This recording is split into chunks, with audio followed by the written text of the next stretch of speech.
I wouldn't say I'm very, very much into this. I do have a certain connection, but it's not like 100%. And I have met other women, they didn't feel something was wrong and still something was wrong. So it's not 100%. And I wouldn't rely only on this. So I like to have this two-way approach. On the one hand, I use my intuition. On the other hand, I use my knowledge and my observation. Does everything seem fine, or is there something that points to there could be a problem? So I use both because I know I can have errors on both sides, but if I put those both together, I have a higher chance that I'm right.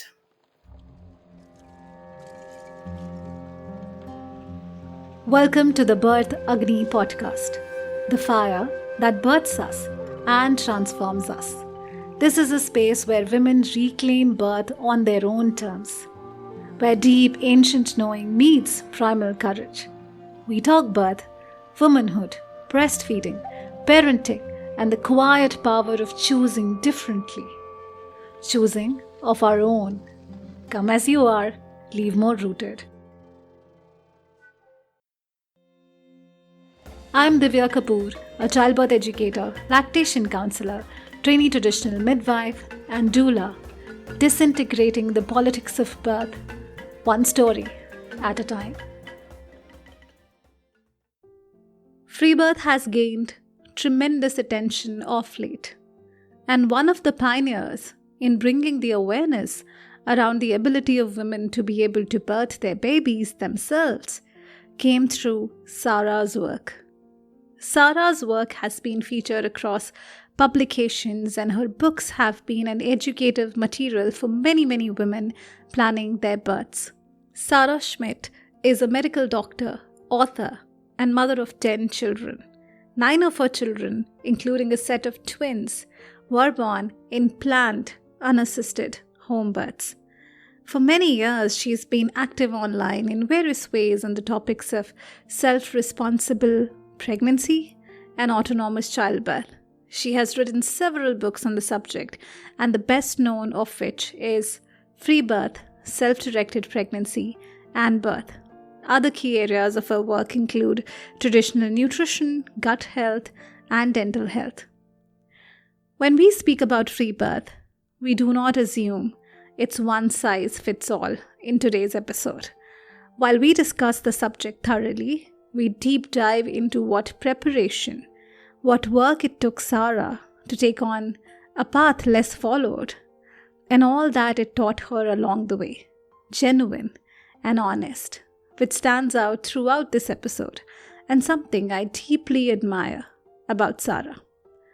The world of self-responsibility, owning our births, and the work it takes with Sarah. Here we go.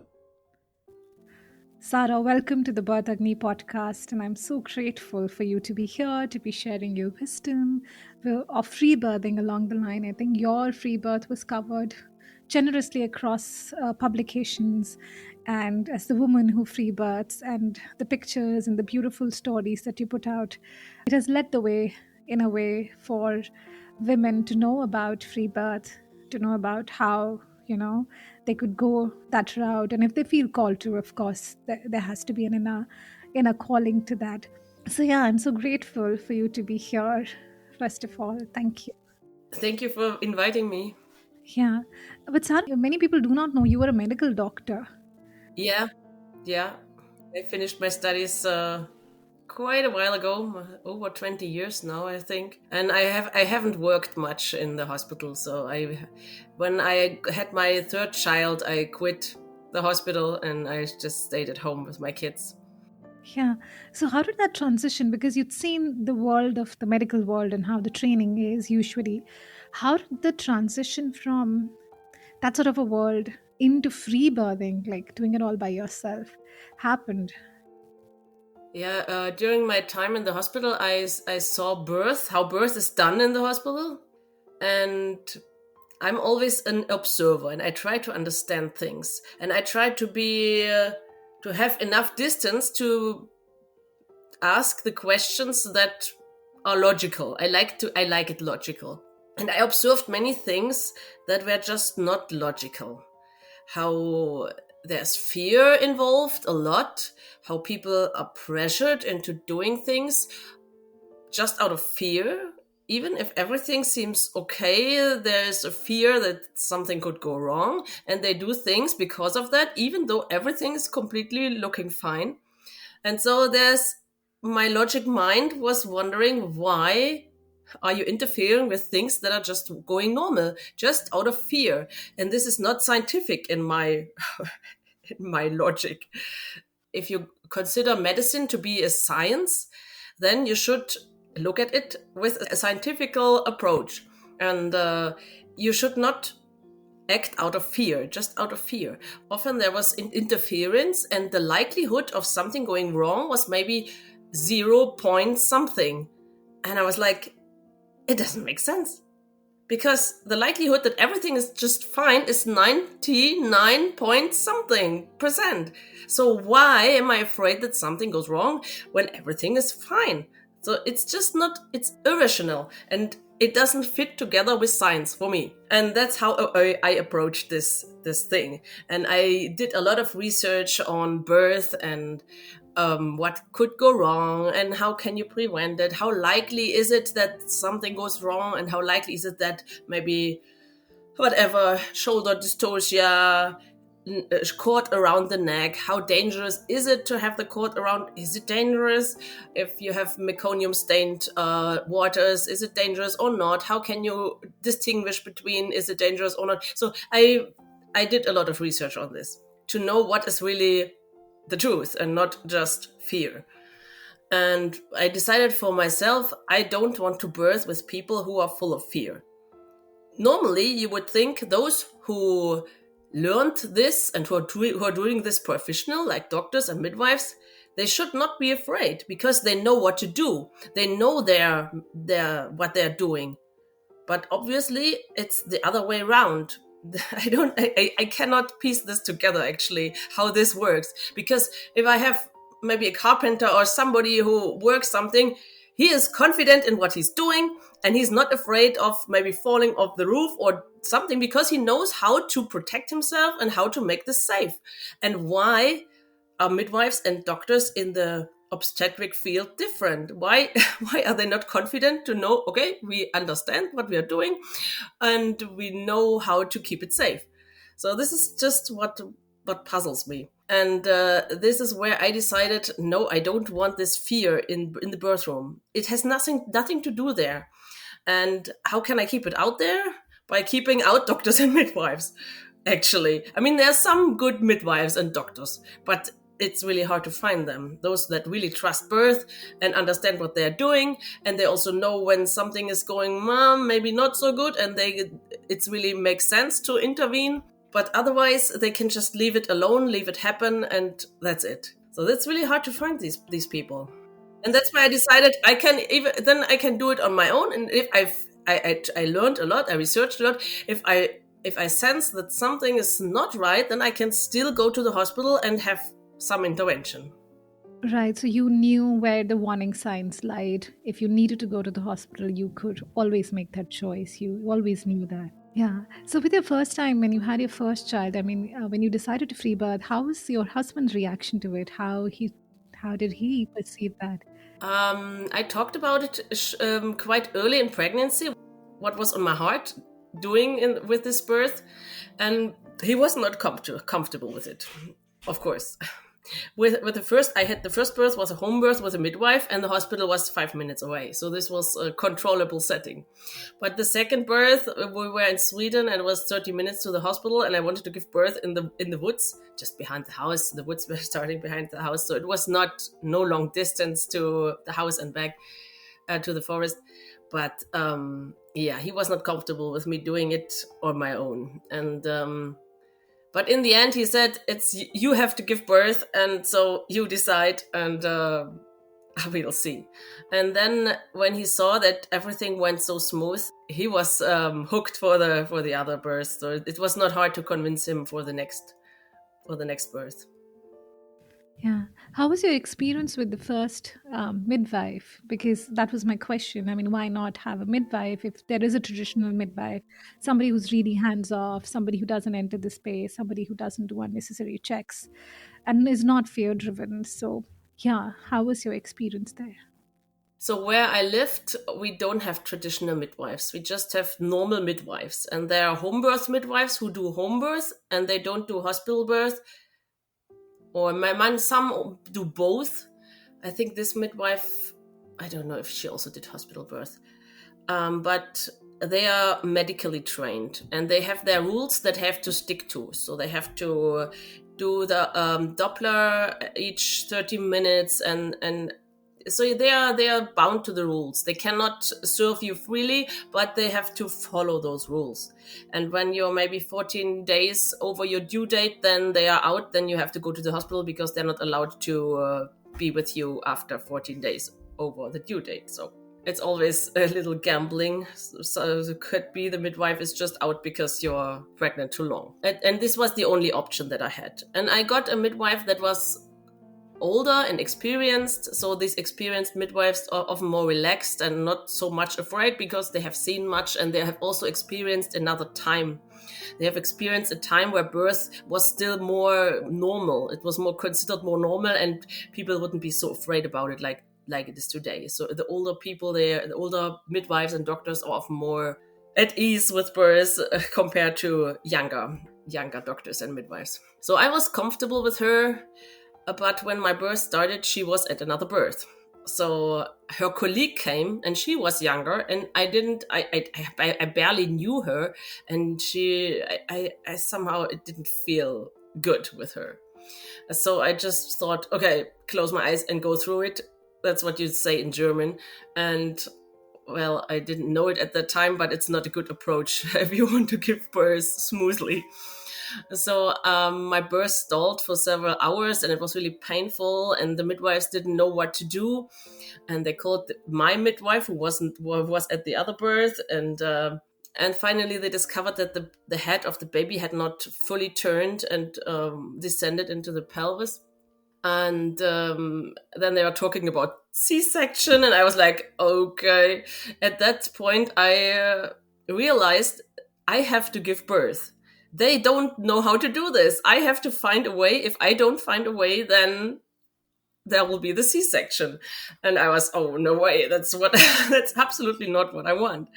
So when I came back to myself, so to speak, I listened to my body. What feels right? What movements do I have to do to make this baby move into the pelvis? And that's what I did. And the baby turned and yeah, it finally was born. And my midwife she came in the end, the midwife that I had originally hired. And I was very exhausted, but the baby was there and no C-section. And I was happy about it. But in hindsight, I was like, what were the midwives for? The wrong one came. They didn't know what to do. I unintentionally thought they would give birth instead of myself. So I gave them my birth and thought they would fix it. And no.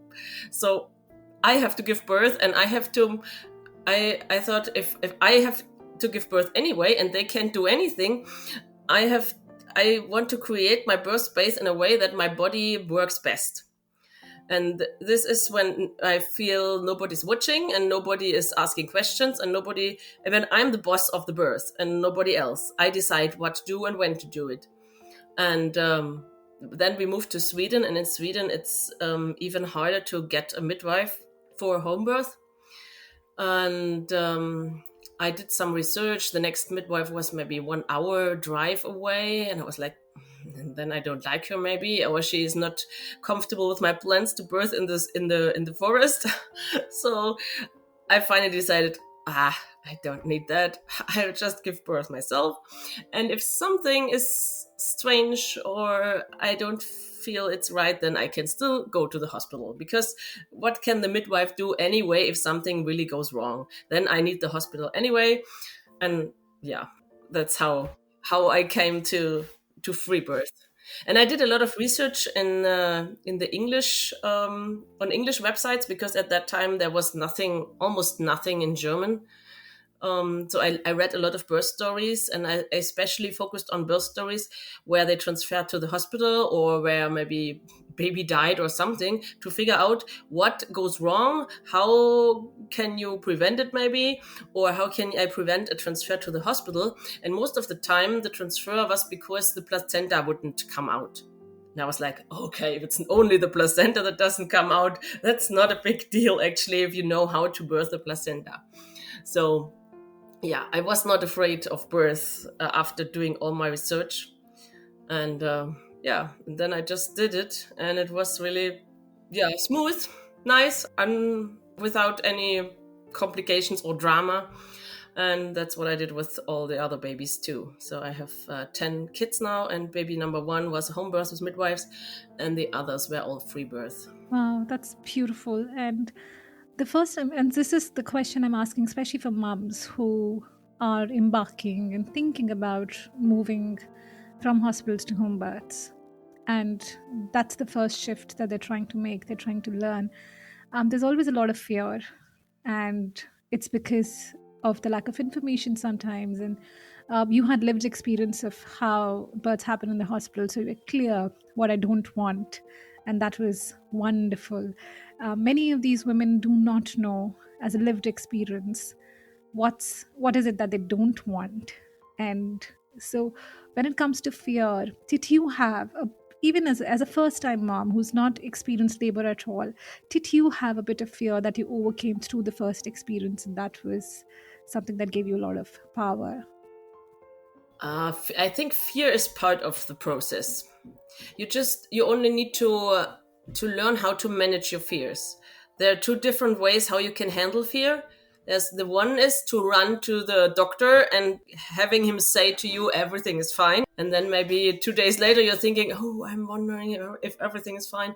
Or you can find the peace in yourself. You can learn how to deal with the fear, to just, okay, the fear is there, I know it will go away, and usually it's lying. So the fear is usually not right. If I say, "Oh, the baby might be dead," usually it's not true. So just to learn how to breathe through it and not make it drive you crazy, and also not looking for a straw to cling on, to go to somebody else to find your security in the outside world, but to become strong inside, to learn how to stand despite of the fear, and to calm yourself, to learn how to calm yourself, and to take a step back maybe and look at the picture. Okay, everything seems fine, there's no logical reason to be worried about. Okay, then it's just the fear, and I can stand that the fear is there, and it will go away. I always make this logical check and one step back. Is everything fine? Like with my sixth birth, I had my waters went and the contractions didn't start. And I think, yeah, it didn't start until the next day. And I was like, is everything fine? Okay, I was feeling for the baby. Is it in the right position? Okay, baby's in the right position. So I just wait, and birth will start when it's ready. But it's really a training of your mind and how you deal with fear, because you have a lot of time to think about things, and a thought can just hook itself in your mind, and then you can go spinning and spinning and spinning until it seems so huge. And I had to train to not to do this spinning and making it huge, just to calm myself and to tell me the truth. Everything is fine. Objectively, everything is fine. And yeah, I think it's an important lesson to learn. And you can, of course, you can shortcut it by going to the doctor, but it will not make you strong, but it will make you dependent on someone. Yeah, that's right. And while you were speaking about fear, intuition was something that was coming to me. And we often talk about fear and intuition in the same thread, but trying to discern between fear and intuition, the way you took a step back. Did you also have, like along the line, a lot of women who are so connected to their baby, so connected to the soul, so connected to their bodies, have these visions, have these dreams, have these signals that things are going to be all right, or they need, or like a direction which comes from deep within? Did you have any of that throughout? Um, I wouldn't say I'm very very much into this. I do have a certain connection, but it's not like 100%. And I have met other women. They didn't feel something was wrong, and still something was wrong. So it's not 100%, and I wouldn't rely only on this. So I like to have this two-way approach. On the one hand, I use my intuition. On the other hand, I use my knowledge and my observation.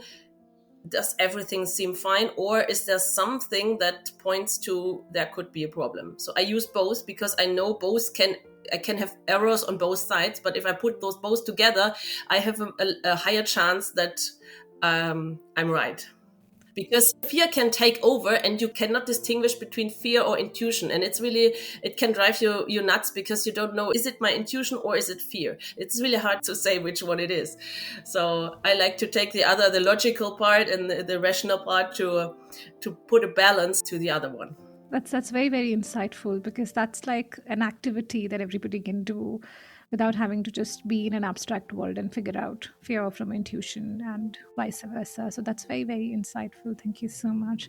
And so in all of this, I do see education has been one of the critical parts of your preparation for your birth, starting with the first baby.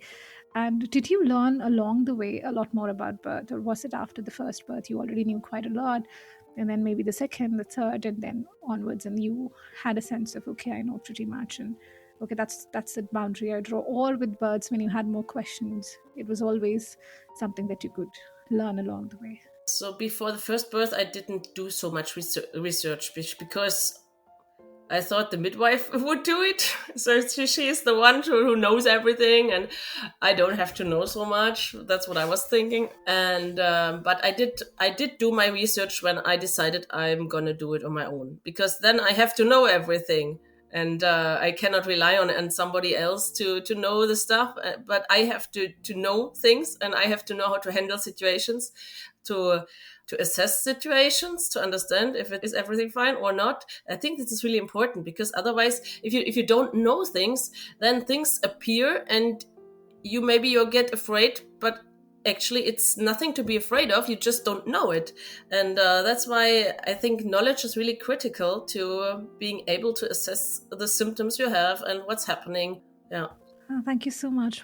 Another question that's coming to my mind while we speak about all of this is, often when we decide to birth at home or even free birth, and we sometimes, God forbid, there is a situation where we land up in the hospital, many women sometimes feel that they failed as women, or failed in their preparation for birth, or failed in their aspiration to have a home birth. How do you see this? Sometimes things happen, and yeah, it's beyond our control, and sometimes it's best to go to the hospital as well. And yeah, so how do you see this, and what would you say to women who are already anticipating from a very wishful, nice space, and all joyous and happy about it, yet at the same time, a very balanced approach? So yeah, well, how do you see this? I think it's really the best thing you can do, to go to the hospital if you feel the need to do that. And it's not failure to come to this conclusion, because there are other women, some that are quite naive, that don't go to a hospital, and maybe the baby's dead in the end, and that's not what you want. So you better have a living baby and go to the hospital instead of staying at home because you want a home birth. And but you ignore the signs that maybe your body isn't handling well, the baby isn't handling it well.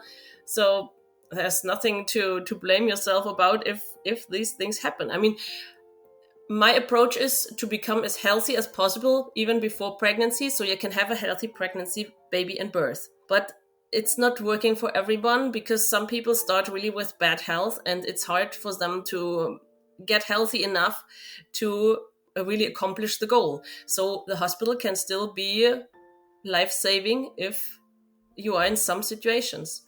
So, and even if you transfer to the hospital and it actually was not necessary, it's still something you can learn from.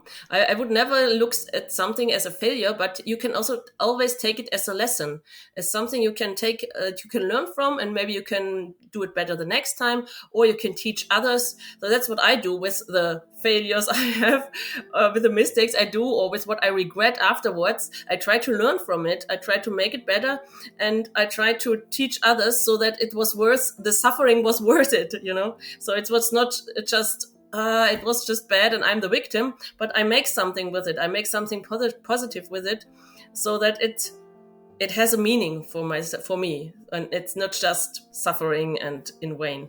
Yeah, thank you so much. That's another important aspect that is usually not talked about when we talk about free births. This sort of an approach where it's very balanced, very individual to the woman.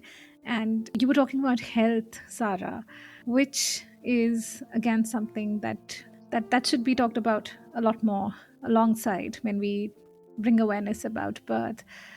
So when you speak about health, do you speak about just nutrition or your general health?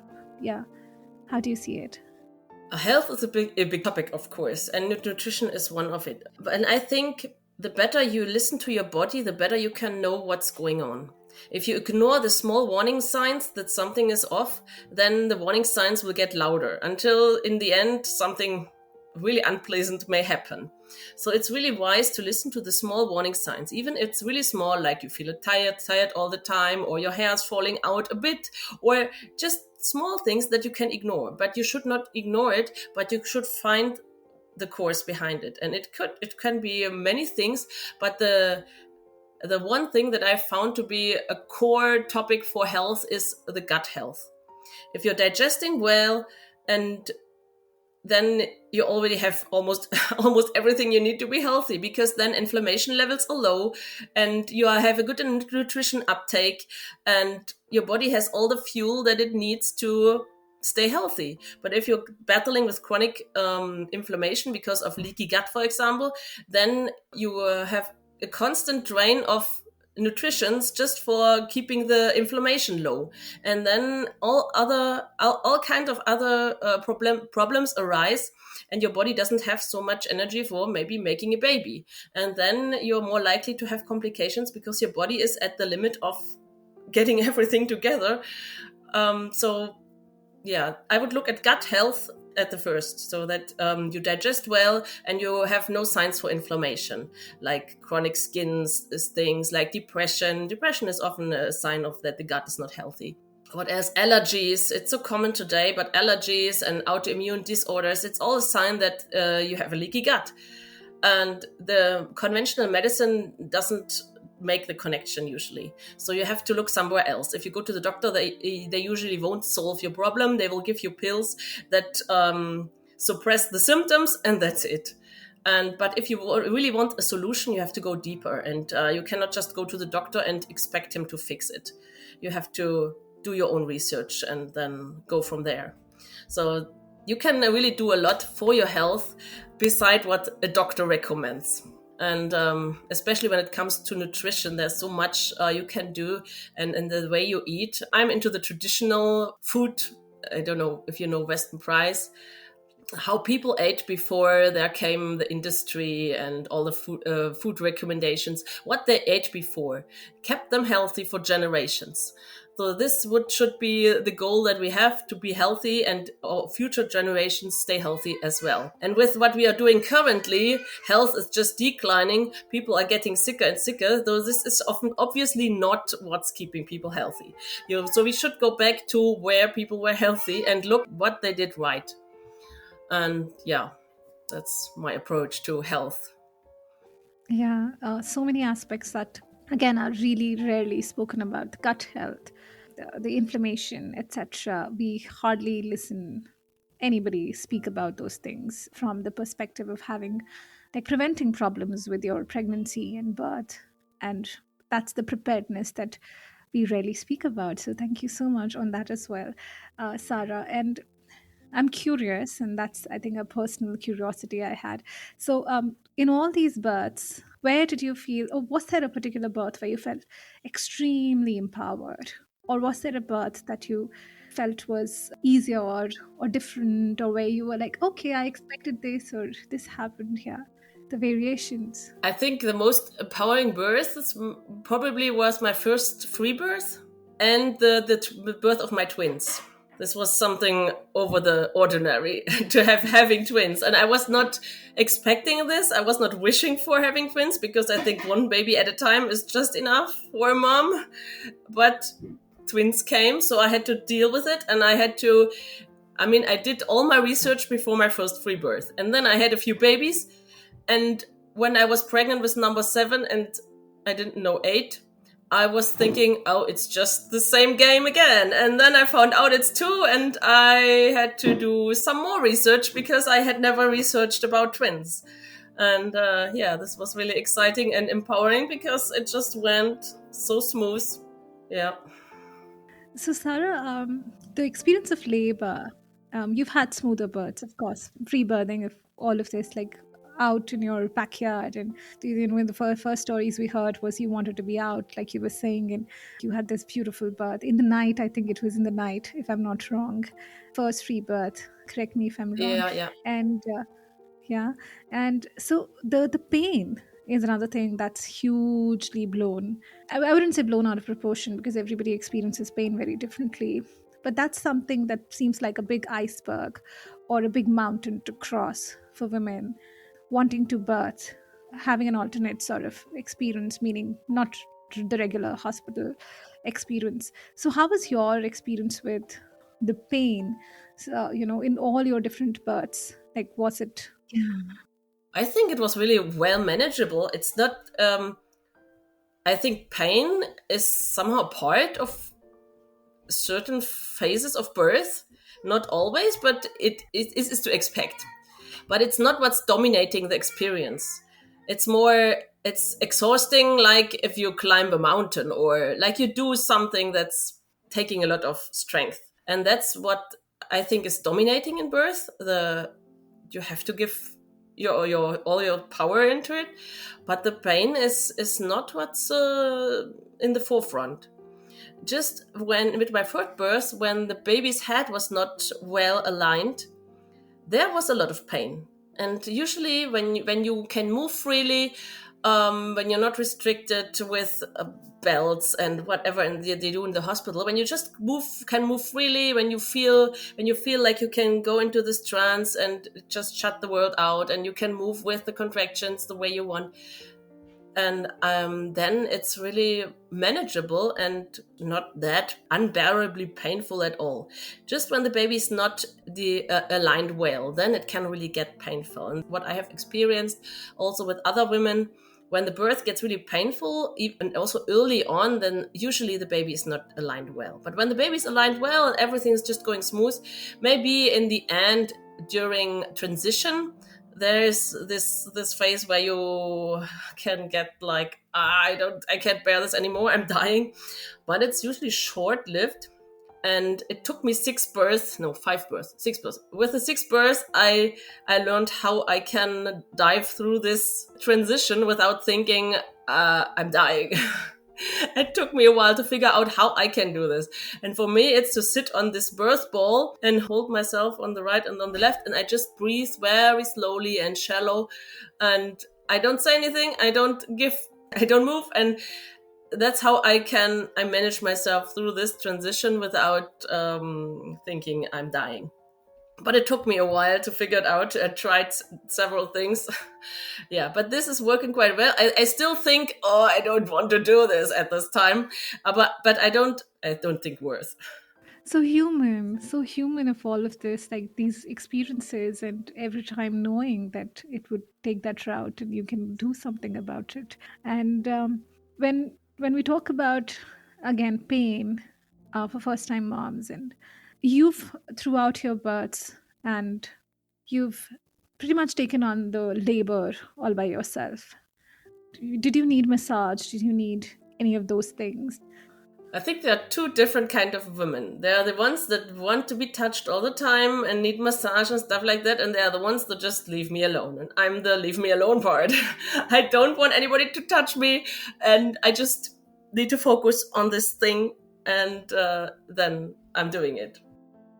Yeah, because all your stories as well completely narrate that you were all by yourself, and you would take the labor on yourself and in your own zone and all by yourself. Did you feel that anytime there were changes in your labor patterns when maybe the elder children came in, or maybe your partner came in? Did you feel there was a difference in the way you processed labor for that moment, like when there was someone else around? It depends. So when somebody's in my labor room, as long as I have a contraction, they need to be quiet, and it needs to be absolutely quiet. Nobody touching me, nobody talking to me, nobody talking at all. And then I can really focus on my contraction and I can manage it. But as soon as somebody starts talking or asking me questions, this is the worst. Or touching me or anything like this, then I'm out of my focus. So they have to shut up and just be quiet and let me do my thing. And then I'm really well. Yeah. And that's also something which I don't like about the hospital or the midwives. They want to talk to you. They want to ask questions. They want to check the heart rate or whatever. And I just want to be left alone. And and they have legal obligations to do certain things. And yeah, there are no traditional midwives here as far as I know. It has changed in the recent years. They're more like, what are they called, birth keepers or doulas or something like that. Yeah, but I don't feel I need somebody there to, I just do my thing. And I mean, I have my family, and usually I have somebody who comes and videotapes the birth, and often these have been doulas, and so maybe they brought me some towels also when I need it. But yeah, I don't need so much during birth. Yeah, that's a very inward journey you've had, and considering your experience, definitely I see that you've had must have had a varied experience with the different births, and it seems very aligned that you would not want anybody in your birth space, which is where women usually go to after a few births. They do not want anybody around, but at the same time, for women who are having their second child or third child, and they want to be birthing at home um, or free birthing, what would be your suggestion to the partners to then, how do they manage the kids? Yeah, if you are lucky, then it's night and the kids are sleeping. If it's day, then usually my husband just turns on the TV and puts some movie or something, and then the kids are spellbound by the screen. And usually, I don't know, I have had very different situations. But usually the kids, they were bored by watching me labor. So my husband would just keep them watching something, and those that wanted to see the actual birth, when the baby was really coming, then he called them and said, "Oh, now the baby's coming. Who wants to watch can watch." And I don't mind them just watching. I don't mind people being there as long as they don't bother me. So with my last birth, I had invited quite a lot of people, so everybody wanted to watch. I was like, okay, just keep quiet. And as long as nobody wants to tell me what to do, I want to be the boss, and then it's fine if whoever's watching. Yeah. Yeah, we talk about birth space so much in the preparation world with respect to birth. So this is exactly what the birth space is, where the woman decides what she needs in her space. As long as her space is kept to herself, it's generous of you to invite people or have people who wanted to see, and it's incredible for me to hear as well. I mean, it's beautiful. I can imagine that experience. We take on the energy of the woman birthing. It's really vibrational. Yeah, and I think especially young women, girls in maybe teenage, it's good for them to just see a birth that is intervention free and just happening, so they can have a picture of birth that's different from what the television and the society always broadcasts, so that they have a picture of birth that's more natural and relaxed and not full of fear. And I think it will be a good thing when they're pregnant themselves to decide how do I want to give birth and how they view birth, and that they don't fall into the fear trap. Lovely. Another question that was coming to me was about the due dates. With different births, did you go over, or how, when I say beyond like 2 weeks, 3 weeks, did you have a great variation there in terms of when your spontaneous labor started? I never had a baby before my due date, so one of my babies came on the due date and the others came after. And the last one came 14 days over the due date and the others in between. So usually I'm not expecting a baby before my due date. Yeah, even the twins were 3 days after my due date. Yeah. Did you have water births in all of these, like a baby that came in the water? Is it? Once I tried a water birth because baby number 4, I thought it would have been nicer in the water. And with number 5, I tried, but the baby was so fast that the water was only half full and the baby was born beside the water. So then I thought it's not worth all the preparation and what you need to do to prepare the water when the baby is faster. And so I didn't try again for another birth to have it in the water because it's just, yeah. I'm not so much a water person though. I like to be grounded. I have my feet on the ground and stand, and then I feel strong. So water makes me like I miss this grounding. Yeah, makes sense. And in all your births, what's the labor like? What was the longest time you labored, and what was the shortest time you labored? Longest was my first birth. It was like 17 hours. Not so long, but it still felt long. And the shortest probably was baby number 3 and number 5. Number 3 was like 2 hours or so. It was so fast in that it was over before I knew it. And number 5, it was really strange because I don't know. There's an hour I'm missing. I took notes of my contractions, and then when I thought about it, I was thinking like, what did I do in the hour between this? I don't know. I'm missing an hour there. I don't know what I did in that time. No idea. But it was a short birth too. Have you slept in any of the birth in between contractions where you felt like, oh, I would just, I feel so surreal, I feel so tipsy, I would like to sleep, and you slept and then woke up? Baby number 4, I remember I had contractions, but they were 20 minutes apart, so it was not really serious yet. And as long as it's not as I can stay in bed, I stay in bed when it's night. That's what I've decided, because you never know how much time it will take, and I need my strength for when it really gets into things. So as long as I can stay in bed, I stay in bed, and that's what I did with number 4 and also with number 5. And when I can't stay in bed, then it's usually time anyway to birth. Yeah. Yeah, and all your babies were head down. Yes, they have all been head down. Wow, that's beautiful. So Sarah, before we've learned quite a lot about the entire aspect of how the different labors and births. Of course, I'm not taking you through each individual birth because your book is out there, and I'm sure I'd love for people to get that book and read about the individual stories and learn in detail about how those experiences have been. But I do want you to share, if somebody's listening to this and they're preparing for birth, what should be there? Like, how should they start? Where do they begin? I would recommend to start with asking myself questions. What do I need? What do I want? And what are my fears that I have to check out if they are relevant, or how can I prevent things? So just what's coming up. If you follow this path, then you're already on the path to your birth. Yeah, and when it comes to preparation, how do you think they should start preparing? Should they get in touch with an educator? Should they start on their own first to figure out, like you said, what their needs are before they even have someone else in their team? Yeah, if you need somebody else to accompany you, to help you, to guide you, then get someone. And if you want to do it yourself, then do it on your own.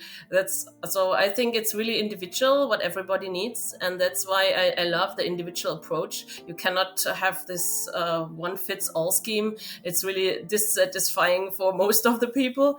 So if you just follow what you need, then you'll usually get to it. I would just recommend to really take health seriously, because if you're in bad health and you want a good birth, your chances are not yeah, you want the home birth, or you want the free birth, you want no complications. So it's really critical not to prepare only your mind, but also prepare your body. But your mind can be prepared well, but when your body fails you, maybe you get high blood pressure early, or you get preeclampsia, something like that, then there are limited things to do if you just have your mind. You also have to work with your body, and your body is your tool, your main tool that does all the stuff, and it really needs to be in good shape to do it well. Yeah, thank you so much, Sarah, for all these words of wisdom, to help people see what it takes to own your birth, what it takes to assume self responsibility when it comes to birth. And, through and through your different experiences, the different, how you felt through all of this, I'm sure this would give women an understanding of how different the body can behave. In different pregnancies and births.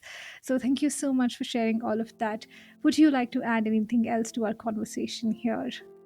Yeah, I think you cannot go wrong when you listen inside first and outside second. If, of course, it's good to listen to people and to professionals and to their experience. But if it doesn't resonate with you, it won't help you, and you will regret following their advice when you feel no, I don't want to do that.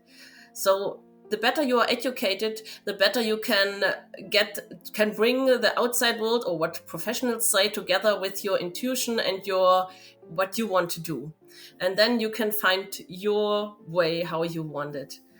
And that's why I would focus much more on the preparation, on the inside, on the preparation of your body, of your mind, of what you know. And then if you need it, you can of course have a midwife, have a doctor, or whatever, however you feel comfortable birthing in your situation.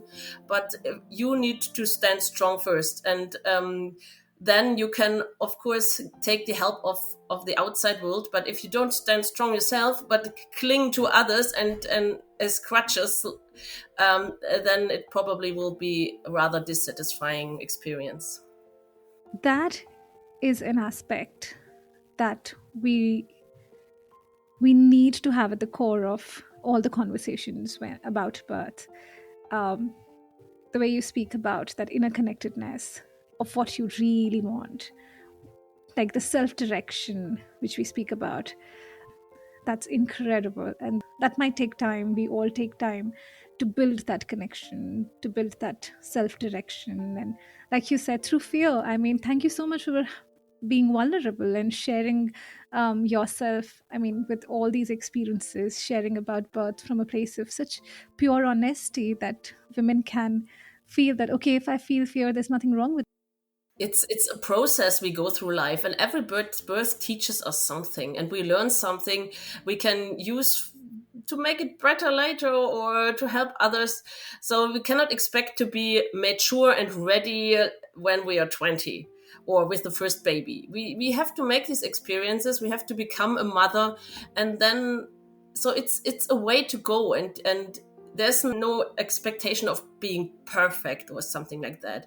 But it's in development, and if you have children, then you see the same pattern. It's about growing and about learning, and it's not perfect in the beginning. I mean, it's perfect in its way, but it's still immature, and it's growing and maturing, and that's how also we go our way as mothers. We mature and we learn, and so there you can be gracious to yourself, and be have mercy on yourself, and not beat yourself up because you did wrong. I mean, I did many things wrong because I just didn't know better, and I learned, and I still suffer from some of my early mistakes I make. So I try just to make the best out of it and teach others what I learned, so maybe they don't have to make the same mistakes.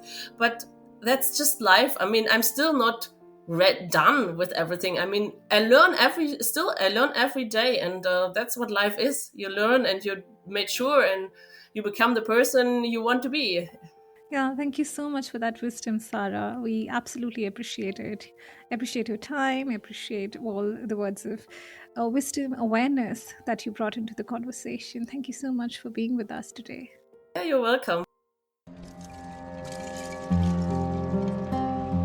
There is a field beyond fear, where the body is empowered to take on labor and birth. To land there, it is crucial to take birth education. To enroll into our unique labor and birth preparation course, reach out to us at www.birthagni.com or scroll through all available prenatal and postnatal preparation classes.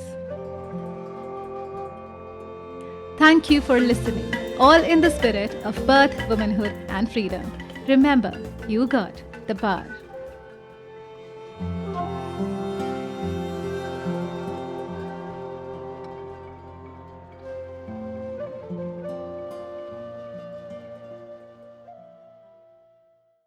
This podcast is about physiological birth and does not offer or claim to provide medical knowledge or diagnosis. Starting a podcast with poor recording tools in the market? It was painful until I found Zencastr. Its high-quality audio and video recording along with the option of a backup makes it super sturdy and a savior at times. With an easy-to-use dashboard and super convenient tools for advertising campaigns such as reels and videos, Zencastr is my comfort choice. Go to zencastr.com/pricing and use my code BIRTHAGNI, BIRTHAGNI, and you will get 30% off of your first month of any Zencastr paid plan. I want you to have the same easy experiences I do for all my podcasting and content needs. You may also explore their free hobbyist plan to begin with.